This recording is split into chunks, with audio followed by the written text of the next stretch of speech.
नमस्कार दोस्तों, आप देख रहे हैं YouTube चैनल MB किस्से कहानियाँ।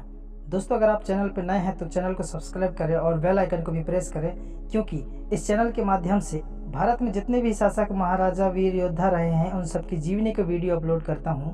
तो इस वीडियो में बात करने वाले हैं इस वीडियो में बात करने वाले हैं छत्रपति साहू जी महाराज के बारे में, जो कि शिवाजी महाराज के सबसे बड़े पुत्र और उत्तराधिकारी छत्रपति संभाजी महाराज के पुत्र थे। वीडियो में लास्ट तक बने रहें, कुछ अच्छी जानकारी मिलेगी। दोस्तों, छत्रपति साहू जी भोसले अपने दादा छत्रपति शिवाजी महाराज द्वारा स्थापित मराठा साम्राज्य के 5वें छत्रपुत्र थे। भोसले परिवार में उनका जन्म हुआ। साहू जी महाराज का जन्म 18 मई 1682 में गंगावली गांव किला मानगांव में हुआ था और उनकी मृत्यु 15 दिसंबर 1749 में 66 वर्ष की आयु में रंगमहल पैलेस सतारा में हुआ था। साहू महाराज के पिता छत्रपति संभाजी महाराज थे और माता येसुबाई। उन्हें औरंगजेब द्वारा बहुत कम उम्र में रायगढ़ की घेराबंदी में हिरासत में ले लिया गया था और मुगल बादशाह औरंगजेब की मृत्यु तक मुगलों द्वारा बंदी बनाकर रखा गया था। उस समय उन्हें मराठा गुटों के बीच आंतरिक संघर्ष की इंजीनियरिंग की उम्मीद में कैद से रिहा कर दिया गया था। ताराबाई और साहू राजा की खेड़ की खूनी लड़ाई में राजा साहू विजय हुए और उन्हें छत्रपति का ताज पहनाया गया। छत्रपति साहू महाराज के शासनकाल में मराठा शक्ति और प्रभाव भारतीय उपमहाद्वीप के सभी कोनों तक फैल गया, जो अंततः उनके समय के दौरान एक मजबूत मराठा साम्राज्य में बदल गया। उनकी मृत्यु के बाद उनके मंत्रियों और जनरलों जैसे कि पेशवा भट्ट और उनके लेफ्टिनेंट शिंदे और होलकर के घर, नागपुर के सेना साहिब सुभा भोसले, बड़ौदा के सैन खास खेल गायकवाड़ ने भविष्य के छत्रपति के ढीले निर्देशन में साम्राज्य के अपने स्वयं के क्षेत्रों को प्रशासित किया। उनकी प्रारंभिक जीवन जो थी, साहू महाराज एक 7 साल के बच्चे के रूप में 1689 में रायगढ़ की लड़ाई के बाद मुगलों द्वारा अपनी मां के साथ बंदी बना लिया गया था। मुगल बादशाह औरंगजेब तब विकेंद्रीकृत मराठों में से लड़ते हुए उनके साथ अपने संघर्ष में मुकुट वारिस साहू का एक मोहरे के रूप में इस्तेमाल करने की उम्मीद करता था और इसलिए साहू और उसकी मां के साथ अच्छा व्यवहार करता था।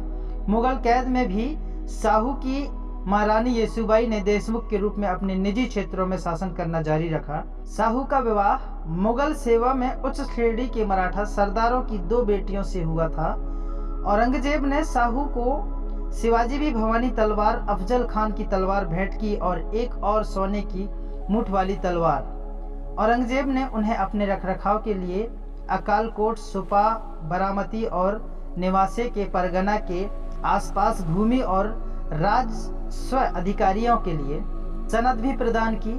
1707 में औरंगजेब की मृत्यु के बाद उनके एक बेटे राजकुमार आजम शाह ने मराठों के बीच एक आंतरिक संघर्ष शुरू करने की उम्मीद में साहू को रिहा कर दिया और मुगल सिंहासन के लिए अपने स्वयं उत्तराधिकारी की लड़ाई के लिए साहू को भी अपने पक्ष में कर लिया।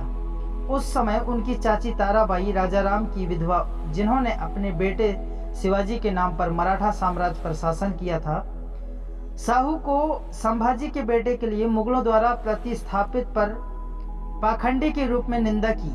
साहू ने 1708 में छत्रपति की गद्दी हासिल करने के लिए ताराबाई के खिलाफ गृह युद्ध छेड़ दिया और विजय हुए। औरंगजेब की मृत्यु के बाद साहू अपने वतन लौटने के लिए अधीर हो गया। उन्हें जीनत उन निसा और जुल्फिकार खान ने सलाह दी थी कि वे आजम शाह से नियुक्त की औपचारिक सनद का इंतजार न करें, बल्कि मुगल खेमे को तुरंत छोड़ दें और अपने देश चले जाएं। उन्होंने इस सलाह पर तत्परता से अमल किया और 8 मई 1707 को भोपाल के पास दोराहा में मुगल शिविर छोड़ दिया।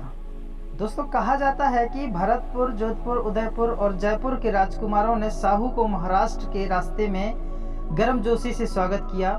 साहू ने उज्जैन के पवित्र शहर का दौरा किया और श्री महाकालेश्वर के प्रति अपनी श्रद्धा अर्पित की। बुरहानपुर में मुगलों से सनद प्राप्त करने के लिए साहू द्वारा ज्योति जी कास्कर को पीछे छोड़ दिया था।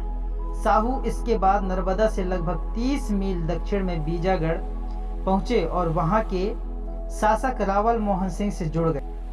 कहा जाता है कि यहां तक कि धनाजी जाधव, जिन्होंने औरंगजेब की विशाल सेना को 9 महीने तक सतारा के किले के खिलाफ युद्ध करते हुए देखा था। कहा जाता है कि उन्होंने आश्चर्य व्यक्त किया था जिस आसानी और तेजी से साहू इसे जीतने में कामयाब रहा। इस प्रकार सतारा साहू के राज्य की राजधानी बन गया। बालाजी और आंग्रे ने संयुक्त रूप से जंजीरा के मुस्लिम सिद्धियों पर हमला किया। उनकी संयुक्त सेना ने श्रीवर्धन के बालाजी के जन्म स्थान सहित अधिकांश कोंकण तट पर कब्जा कर लिया, जो आंग्रे की जागीर का हिस्सा बन गया। बालाजी की सफलता से प्रसन्न होकर साहू ने बहिरोजी पिंगले को खारिज कर दिया और 16 नवंबर 1713 को बालाजी विश्वनाथ को पेशवा नियुक्त किया गया। अगले 50 वर्षों में पेशवा बालाजी के पुत्र बाजीराव प्रथम और पोते बालाजी बाजीराव और शिंदे, होलकर, पवार और सरसेनापति दाभादो के सक्षम सैन्य नेताओं की मदद से उनके गायकवाड़ लेफ्टिनेंट और नागपुर के सेना साहिब सुभा भोसले ने मराठा शक्ति का विस्तार किया। भारतीय उपमहाद्वीप की सभी दिशाओं में पालखेड़ की लड़ाई 28 फरवरी 1728 को मराठा साम्राज्य के बीच भारत के महाराष्ट्र नासिक शहर के पास पालखेड़ गांव में लड़ी गई थी। बुंदेलखंड की लड़ाई के बाद मराठा सबसे महत्वपूर्ण गंगा यमुना दोआब में प्रमुख खिलाड़ी बन गए। साहू के जीवन काल में मराठों ने बुंदेलखंड की बूंदी, मालवा, गुजरात, ग्वालियर, कोटा और गंगा यमुना दोआब पर विजय प्राप्त की। साहू ने विशेष रूप से रैयतों के हितों को आगे बढ़ाया और खेती के तहत बंजर इलाकों को लाया, वृक्षारोपण को प्रोत्साहित किया और कठोर करों को समाप्त करके गरीब वर्गों को कष्ट दूर। साहू को व्यापक रूप से भोला शंकर माना जाता था।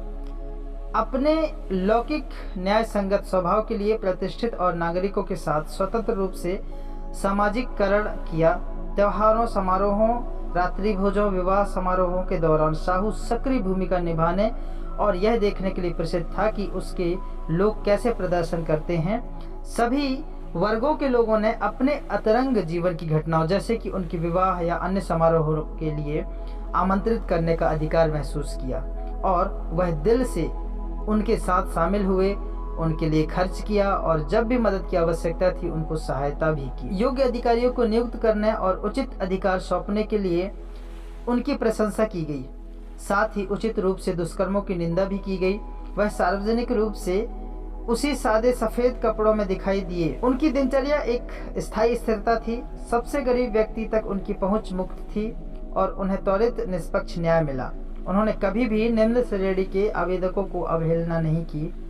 इस प्रकार अपने दादा शिवाजी की उत्साही इच्छाओं को पूरा किया। साहू के चरित्र की एक विशिष्ट विशेषता यह थी कि वह केवल अपने आश्रितों और प्रजा को बल्कि जाति, धर्म, शासन में अजनबियों को भी खुश करने में सबसे अधिक आनंद महसूस करता था। यहाँ तक कि जब वह उन हत्यारों का सामना करना पड़ा जो उन पर हमला करने आए थे तो उन्होंने उन्हें बिना सजा दिए जाने दिया और इस तरह जनता के मन में अपने व्यक्तित्व के प्रति श्रद्धा की सच्ची भावना पैदा की। दोस्तों, जानकारी अच्छी लगे तो वीडियो को लाइक और शेयर जरूर करें।